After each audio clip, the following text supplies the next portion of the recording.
अगर आप किसी भी कॉम्पिटिटिव एग्जाम की तैयारी कर रहे हैं जिसमें करंट अफेयर आपका एक पार्ट है और करंट अफेयर आपके एग्जाम में आने वाला है, स्टैटिक जीके भी आने वाला है, तो आप इस वीडियो को अंत तक देखते रहिएगा। इस सेशन में आप चाहे पीसीएस की तैयारी कर रहे हो, चाहे आप एसएससी, बैंक, रेलवे या फिर यूपी ट्रिपल एस सी, इसके अलावा स्टेट केबीएस की तैयारी कर रहे हो, करंट अफेयर सभी जगह पूछा जाएगा, तो आप इस वीडियो को ध्यान से देखते रहिएगा। सबसे पहले हम बात करेंगे एशियाई विशालकाय कछुओं के बारे में, जो कि विलुप्त होने के कगार पर थे। 2018 में ये जो है जन्म होता है इनका कछुओं का, और अभी फ़िलहाल इनको नागालैंड संरक्षित क्षेत्र में छोड़ दिया गया है। तो आप इन दोनों पॉइंट को अच्छे तरीके से याद रखिएगा। और फिलहाल एशियाई विशालकाय जो कछुए हैं इनकी आबादी विलुप्त होने के कगार पर है। इसे संकटग्रस्त प्रजातियों की IUCN रेड लिस्ट के तहत गंभीर रूप से विलुप्तप्राय के रूप में सूचीबद्ध किया गया है।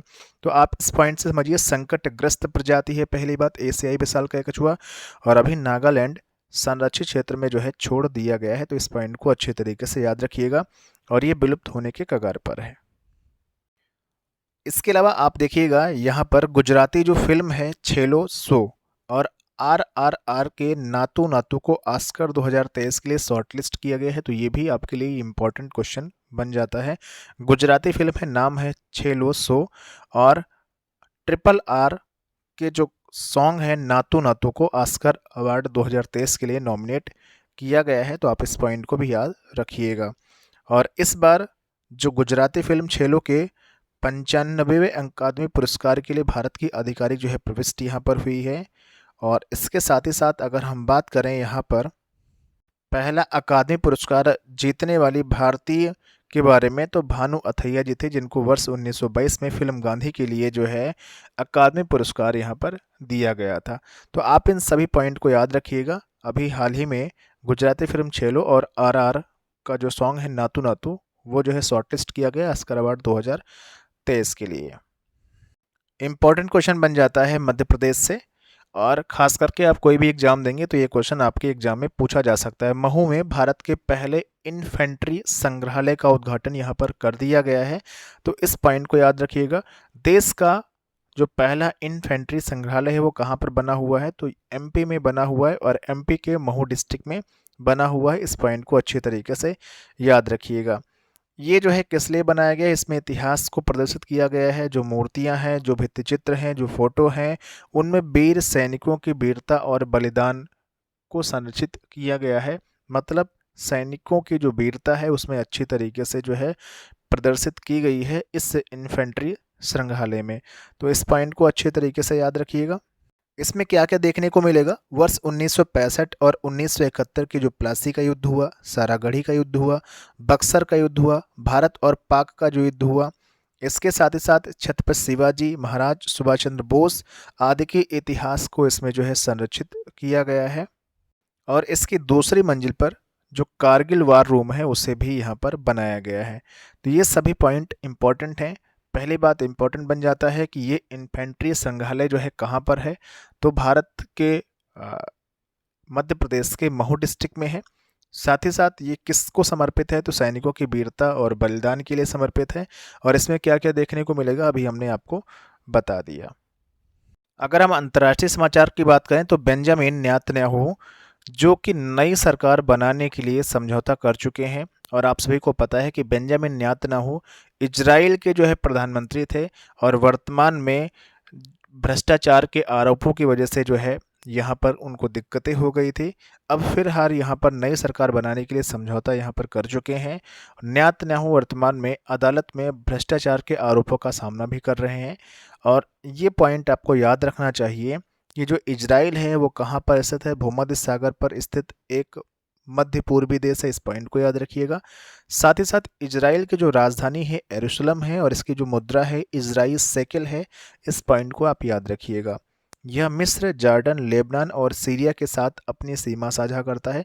तो ये सभी जो पॉइंट हैं वो आपके एग्जाम के लिए इंपॉर्टेंट बन जाते हैं। अब आप सभी के लिए इंपॉर्टेंट है यहाँ पर कला और संस्कृत से क्वेश्चन आ गया है। मोढेरा का जो सूर्य मंदिर है और वडनगर शहर, साथ साथ ऊनाकोट की जो मूर्तियां हैं उनको यूनेस्को के विरासत स्थल में यहाँ पर अस्थायी सूची में शामिल किया गया, और ये भारत के लिए गर्व की यहाँ पर बात है। ऐसा कब हुआ, ऐसा हुआ है 20 दिसंबर की डेट में, गुजरात के वडनगर को मोढेरा का जो सूर्य मंदिर है यूनेस्को के विश्व धरातल स्थलों की अस्थायी सूची में यहाँ पर सम्मिलित किया गया है। ये जो ऊनाकोटी स्थल है, ऊनाकोटी एक चोटी है, कहाँ की है? त्रिपुरा की है। चट्टानों को काट करके बनाई गई है और मूर्तियों में सूची में शामिल होने वाली तीसरी साइट है। तो ऊनाकोटी क्या है? ऊनाकोटी एक स्थल है। ऊनाकोटी में मूर्तियां बनी हुई हैं जो कि त्रिपुरा की हैं और ये क्या की गई है कि ऐसे शामिल होने वाली ये भारत की तीसरी साइट है मूर्तियों को लेकर के। तो इस पॉइंट को याद रखिए। टोटल अगर हम बात करें कि भारत के कितने अस्थायी स्थल जो है यूनेस्को में शामिल हैं, तो टोटल अब तक भारत के 52 स्थल ऐसे हो चुके हैं जो यूनेस्को के विश्व विरासत स्थल में यहाँ पर सम्मिलित हैं। अगर हम मोढेरा के सूर्य मंदिर की बात करते हैं तो इस पॉइंट को याद रखिएगा, इसके बारे में आपको पता होना चाहिए। ये जो है मेहसाणा जिले में है। पहली बात, रूपन नदी के सहायक नदी पुष्पावती के बाएं किनारे पर स्थित है। तो आप इतना डिटेल न याद रख पाएँ तो आप इतना याद रखें कि कहाँ पर है, तो मेहसाणा जिले में है। इस पॉइंट को याद रखिएगा। और ये जो है किस शैली में बनाया गया है, तो मारू गुर्जर शैली है स्थापत्य की, उस शैली में इसका निर्माण किया गया है। और ये चमकीले पीले बलुआ जो पत्थर हैं उनसे यहाँ पर बनाया गया है। और ये किसको समर्पित है? मोढेरा का सूर्य मंदिर पूरा नाम है इसका। तो मोढेरा का जो मंदिर है वो सूर्य मंदिर के नाम से समर्पित है और ये सूर्य देवता को समर्पित है। इस पॉइंट को अच्छे तरीके से याद रखिएगा, जो कि सोलंकी शैली का बना हुआ है, सोलंकी वंश से संबंधित है और चालुक्य वंश के जो भीम प्रथम के शासनकाल के दौरान इसे बनाया गया था। तो इस सभी पॉइंट को आपको अच्छी तरीके से याद रखना है। आगे अगर हम वडनगर की बात करते हैं तो गुजरात के मेहसाणा जिले के अंतर्गत एक नगर पालिका है वडनगर। तो आप इतना याद रखिएगा, वडनगर जो है गुजरात से संबंधित है। इस पॉइंट को अच्छी तरीके से आपको याद रखना है। और इसमें बहुत सारी ऐतिहासिक इमारतें हैं, साथ ही साथ धार्मिक और आवासीय प्रकृति की वजह से इसको विश्व विरासत स्थल में शामिल किया गया है। और ऊनाकोटी की जो मूर्तियां हैं वो त्रिपुरा में है, अभी मैंने आपको बता दिया है, जो कि शैव पूजा से जुड़ी हुई प्राचीन पवित्र स्थल जो है, इसी वजह से इसको जो है विश्व विरासत स्थल में शामिल किया गया है और एक जंगली क्षेत्र में स्थापित किया गया है। साथ ही साथ एक विशाल गैलरी भी है इसमें। सारी चीज़ें यहाँ पर आपको अच्छी तरीके से मिल जाएंगी। तो ये जो संग्रहालय है इन्फेंट्री, आपको टहलना चाहिए। अगर आप एमपी जाएं कभी तो आप एक बार महू के पास जा कर के इसको टहल सकते हैं। हाल ही में राष्ट्रीय गणित दिवस मनाया गया 22 दिसंबर 2022 की डेट में।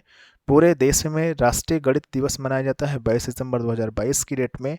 इस पॉइंट को याद रखिएगा। किसकी जयंती होती है? श्रीनिवास रामानुजाचार्य की जयंती होती है, यानी श्री रामानुजाचार्य की जयंती होती है 22 दिसंबर 2022 की डेट में। और इसी दिन जो है मनाया जाता है गणित दिवस। इस पॉइंट को अच्छे तरीके से आपको याद रखना है। डीआरडीओ की तरफ से एक मिसाइल बनाई गई है जिसका नाम है प्रलय। आप इस पॉइंट को याद रखिएगा। और ये जो है हाल ही में भारतीय जो सेना है उसको जो है सौंपी जाएगी। इस पॉइंट को आपको याद रखना है। ये आज की करंट अफेयर थी। कैसे लगे एक बार कमेंट जरूर करिएगा। मिलेंगे नए वीडियो के साथ, एक नई जानकारी के साथ। तब तक के लिए thanks for watching this video.